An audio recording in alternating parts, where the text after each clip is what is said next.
Well, it's pouring down rain tonight, so how about another install video?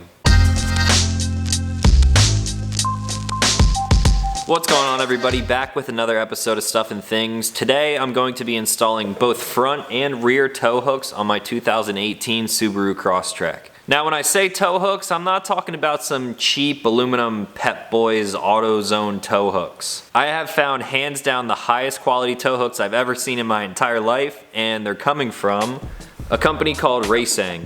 Does the logo and funny spelling look familiar to you? Well, it might. I've mentioned this company before. They're actually the guys who made the shift knob in my STI. I don't think I ever really explained the story in that video, but to keep it short, I am friends with one of the guys who has been with Raceseng for a long time. This card that came with the part actually has some of their story on the back, and down here it's signed by Raceseng, the founder. It says, "The Raceseng story commenced when my grandfather started making race car parts because he knew he could design and craft something superior. Over 60 years later, my father and I uphold his conviction through Raceseng." It goes on to explain basically the vision of the company, and I must say I was out there and visited their new shop. These guys really know what they're doing. Even something as simple as a shift knob that I have in my STI, when you see it and feel it in person, you can just tell that it's the most precisely machined and perfectly milled shift knob that I've ever seen in my life, to be honest. Everything they make just has insanely high quality, and I definitely recommend going and checking out their website to see everything that they offer. And now the tow hooks. I reached out to my friend Ryan, who has been with the company for a long time. I said, "Hey man, do you make tow hooks for the new Crosstreks yet? I know they make stuff for FRSs, BRZs, WRXs, STIs, all of that, but I wasn't sure if they did anything for the Crosstrek." He said they don't make anything specific for it yet, but if I do bring my car by the shop, we'll see if something fits. So I swung by the shop, we tested a couple things out, and we came up with a perfect match. Here I have a brand new version of their tug ring, and this is made for the WRX and STI. Luckily, Subaru uses the same thread pitching on all of their tow hooks, so these actually fit on the Crosstrek as well. Now right off the bat, I know I'm going to say this more than once, but video is not going to do these parts justice at all. You really have to see the quality of their products in person, but I'm going to try to do it justice. Most of you know that I don't like to cut corners. I would rather spend my money on high quality things rather than spend a little bit of money on a cheaper product but still kind of have it do what the better product does. I like high quality stuff, that's what it comes down to.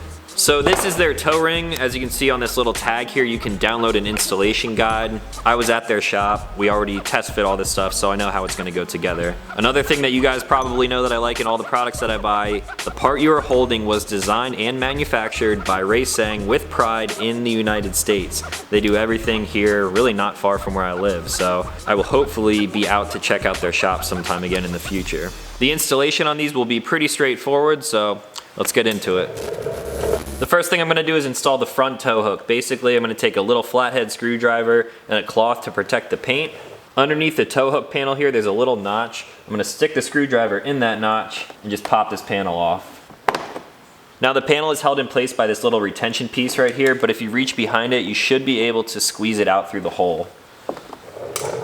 Just like that. As you can see here, this was the little piece that was holding it in place, so basically you just kind of press it down and then slowly pull it out from its hole. The reason that I'm taking this completely off is because I'm actually going to be drilling a hole through this panel, that way I can leave the tow hook in place permanently. For now, I'm just going to set this to the side. Next up, I will take the tow hook. This comes in 3 different sections. You have the main shaft right here. It's got some long threads. And then you have this nut on threads on the actual tow ring piece, which will allow you to orient it the way you want it. I'm going to set the ring aside for now and thread this in.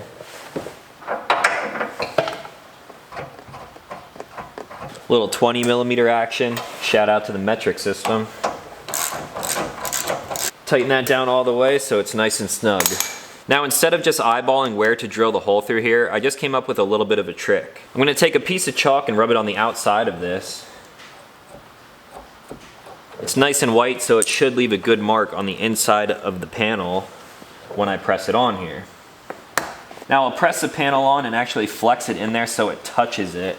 Pop that off again, and as you can see, I got a little circle right here. I'm going to mark the center of this in chalk, that way I don't mess it up by touching it. And now I'm going to go ahead and drill the hole. I'm over at the drill press now. I'm going to start with a smaller bit, that way if I mess up the hole in any way, it'll give me some room to correct it later on.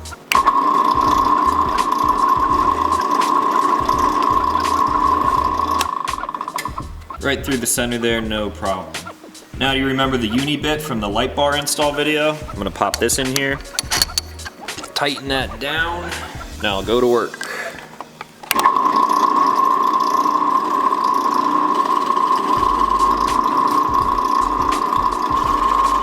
That took it right about to the edge there. I think it still needs a little bit more, so I'm gonna hit it from the paint side. That way it'll clean up this outer ring. All right, I got everything drilled out. It's looking pretty good. I hit it with a little bit of hand sanding on the inside just to fine tune everything and make it as clean as possible. Now I can reinstall this panel, of course, putting the little retention in first.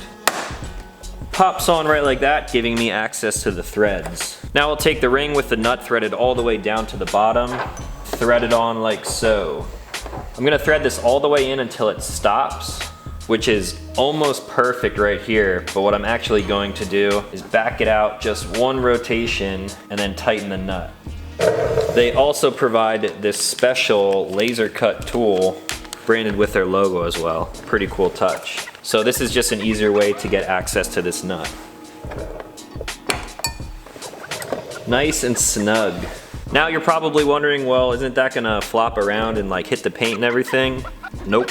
With an 8mm Allen, I can get in here and tighten this at any position that I want it at. If you want it out, if you're on a track, or if you're just like me and you're only gonna use this in some kind of emergency, I'm gonna keep it parallel with the bumper.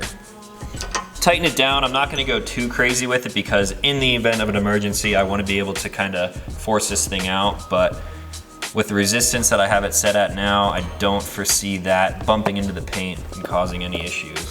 Now the front's installed, it came out pretty damn clean actually. I'm gonna repeat the process on the rear and show you how these are designed and capable of a 10,000 pound pull in a straight line.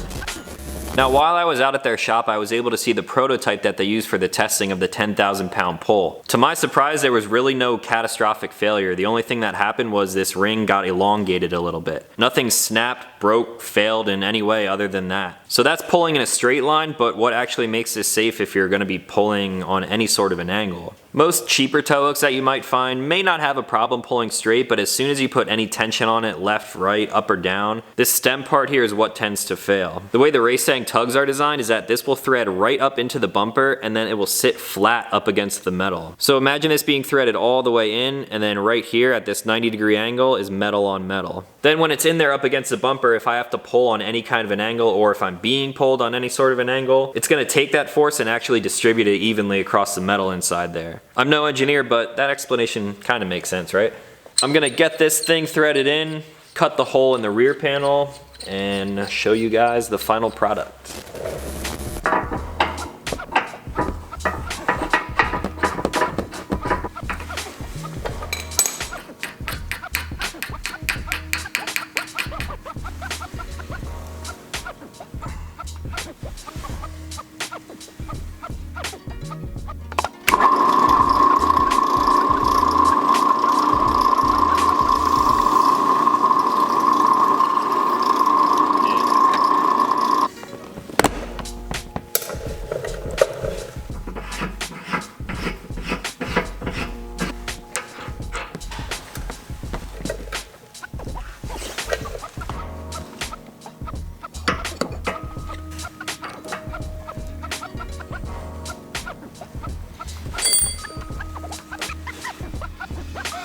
Alright, install is complete. I have to say, it looks pretty good. I like the red accents with the car, but more than that, aesthetically pleasing, it's functional. Say this winter I'm out driving around, I get stuck in a ditch, someone comes by, they got a nice point to pull me out, they're not gonna end up ripping off a bumper. And vice versa, if I'm out driving, someone needs help, I got a nice point to help some other people. Another thing that Ryan gave me is the Tug View.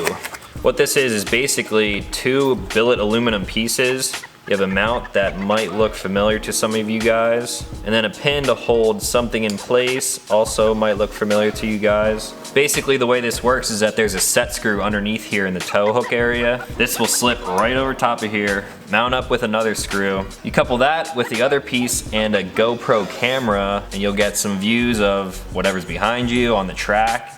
maybe running some trails, wherever you're taking your car. Here's a closer look at these pieces. It's a really simple piece, but Raceseng isn't the kind of company who's gonna cut corners, so everything is machined very nicely. Even the little handle of the screw to hold everything together. You guys obviously know me, I film everything, so you can bet within the next couple of weeks I'm gonna have a GoPro mounted to either the front or the rear of this car. I don't have my GoPro with me right now, so you'll have to check back in the future to see those videos. Now you might be wondering, well, how do I get these? Right now, at this moment, they don't actually sell these for the Crosstrek. The rear hook for the WRXs and STIs actually fit on the Crosstrek no problem.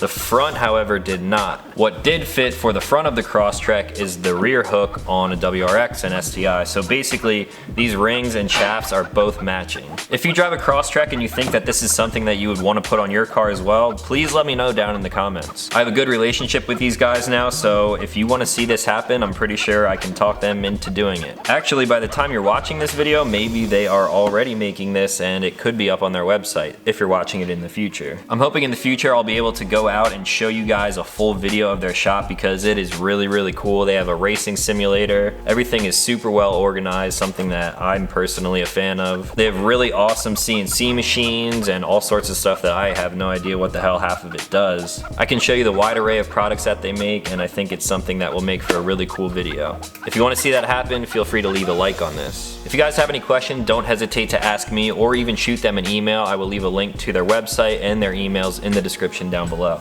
I guess that's gonna be it for today's video. I don't plan on using these in the future, but maybe I will have a chance to test them, but don't quote me on that. So if you're new to this channel, consider clicking subscribe. I make new videos every week, and that's gonna be it for today. As always, thank you guys for watching, and I'll talk to you in the next one.